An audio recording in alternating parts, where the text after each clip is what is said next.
वर्षों तक एक नौजवान लड़की हे यान एक लड़के के भेष में जीती रही। उसने चेहरा छुपाने वाला मास्क पहनकर हे रुफेई यानी अपने ही परिवार के सबसे बड़े बेटे की पहचान ओढ़ ली थी। उस मास्क ने उसकी असली पहचान छीन ली, लेकिन उसी ने उसे एक मकसद भी दिया, लड़ाई के मैदान में खुद को साबित करने का। धुएं और खून से सने युद्धों से गुजरते हुए वह एक नामहीन सैनिक से अजय जनरल फेहोंग बन गई। लेकिन उसके दिल में हमेशा एक सवाल गूंजता रहा, जनरल फेहोंग कौन है और मैं कौन हूँ? वेई राज्य के किंगयुआन यू के 20वें साल में वुदुओ लोगों ने दोबारा हमला किया। सम्राट चेंगपिंग ने मशहूर योद्धा जनरल शियाओ झोंगवू को सेना की कमान सौंप दी। 5 साल पहले इसी जनरल ने वुतुओं को मात दी थी, मगर इस बार मिंगशुई की लड़ाई में उनकी 30,000 की सेना एक भयानक घात में फंस गई। शियाओ झोंगवू को पूरा भरोसा था कि हे रुफेई की फुयुए सेना समय पर मदद के लिए पहुंचेगी, लेकिन मदद देर से आई और तब तक वह वीरगति को प्राप्त हो चुके थे। उनकी मौत की खबर से उनका बेटा शियाओ जुए टूट गया। गुस्से और दुहक में डूबा हुआ वह सामने खड़ी हे यान से जा टकराया, जो अब भी हे रुफेई के रूप में थी। उसने उसके हाथ से किंगलांग तलवार छीन ली, जो उसके पिता ने कभी उसे देश के भविष्य की उम्मीद के तौर पर दी थी। शियाओ जुए ने कहा, तुम इस तलवार के लायक नहीं हो। राजधानी लौटने पर हे यान को पिता के अध्ययन कक्ष में बुलाया गया। वहां उन्होंने कहा, अब समय आ गया है कि वह औरत के रूप में जिए, क्योंकि अब परिवार की इज्जत एक आदमी संभालेगा। तब उन्होंने उसे असल हे रुफेई से मिलवाया, उसका सगा भाई, जिससे वो कभी मिली तक नहीं थी। उसके पिता ने बताया कि हे रुफेई बचपन से ही बीमार था और उसे युहुआ मंदिर में छुपाकर रखा गया था। परिवार की इज्जत बचाने के लिए हे यान को उसका स्थान लेना पड़ा था। लेकिन अब जब उसका भाई ठीक हो गया है, तो वही असली जनरल फेहोंग बनेगा। हे यान का दिल टूट गया। उसने चीखकर कहा कि उसने युद्ध का रास्ता इसलिए चुना था ताकि अपने परिवार को सम्मान दिला सके, ताकि वो भी जनरल शियाओ झोंगवू जैसे नायक बन सके। उसे विश्वास नहीं था कि जनरल शियाओ देशद्रोही हो सकते हैं। उसने सम्राट से न्याय मांगने का फैसला किया, इवन अगर इसके बदले में उसकी सारी उपलब्धियां छिन जाए। लेकिन उससे पहले कि वो कुछ कर पाती, उसके पिता और भाई ने उसे धोखे से बेहोश कर दिया। इधर राजमहल में सम्राट चेंगपिंग ने जनरल शियाओ झोंगवू को 30,000 सैनिकों की मौत का जिम्मेदार ठहराया और आदेश दिया कि उन्हें एक आम आदमी की तरह दफनाया जाए। साथ ही शियाओ परिवार से सेना की कमान भी छीन ली गई। शियाओ जुए, जो खुद भी जनरल फेंगयुन के नाम से जाना जाता था, सम्राट के सामने घुटनों पर बैठ गया। उसने विनती की कि उसके पिता निर्दोष हैं। उसने बताया कि उनके सारे गुप्त युद्ध योजनाएं किसी ने पहले ही दुश्मन को बता दी थी, यानी कोई जासूसी हुई थी। उसने सम्राट से निवेदन किया कि केस दोबारा खोला जाए।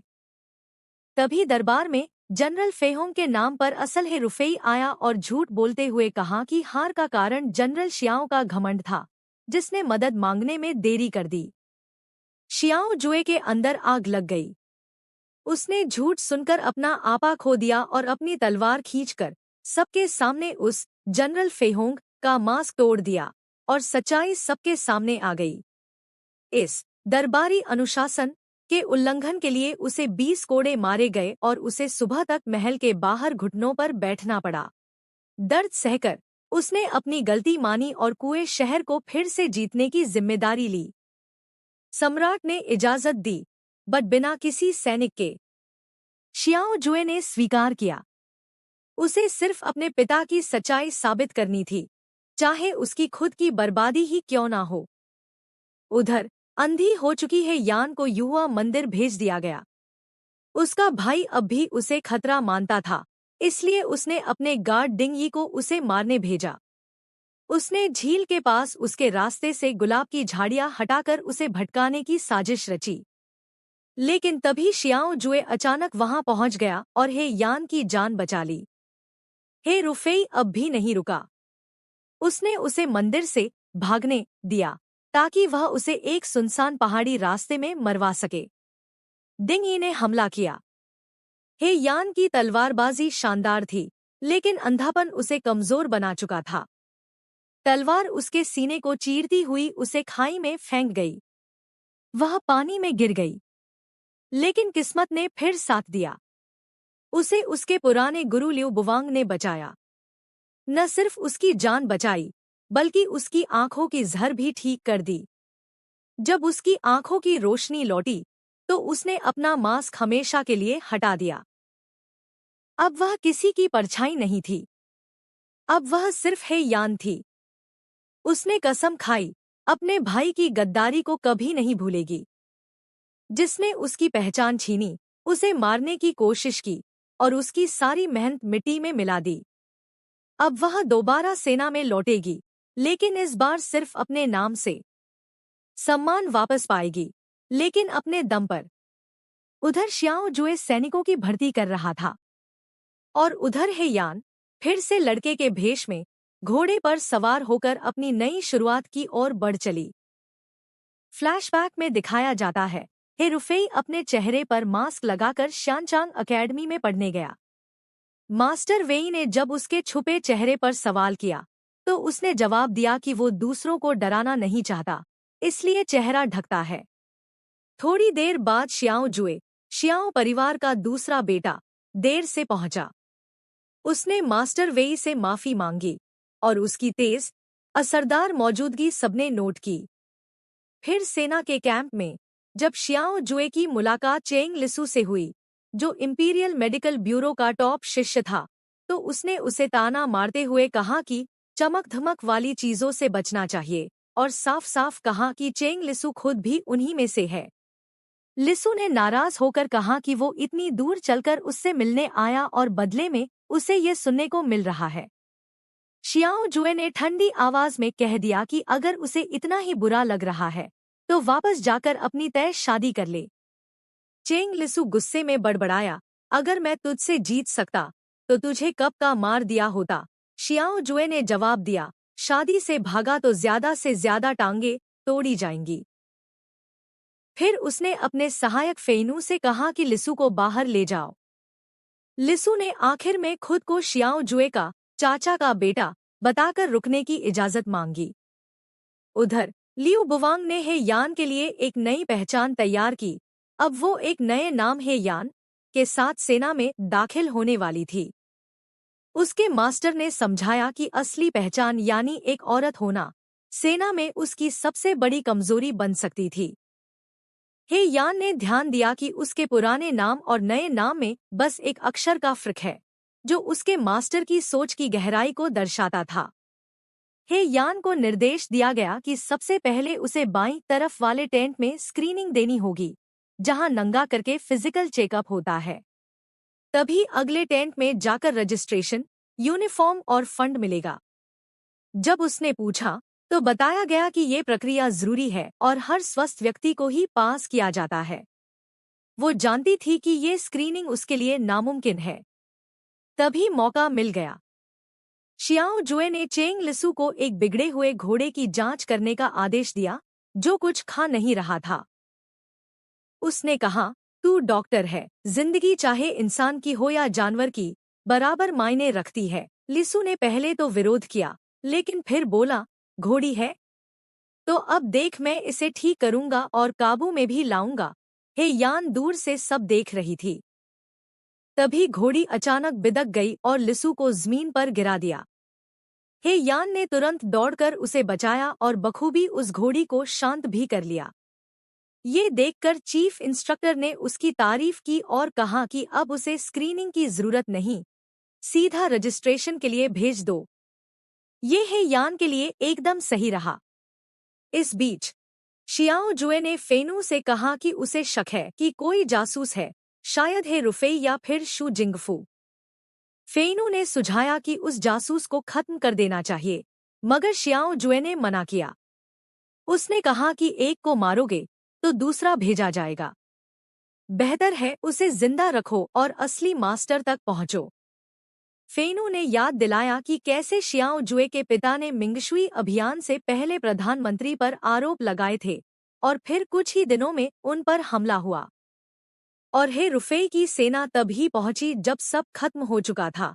7वें दिन उसे पूरा शक था कि ये दोनों मिले हुए हैं, लेकिन उनके खिलाफ कोई ठोस सबूत नहीं था।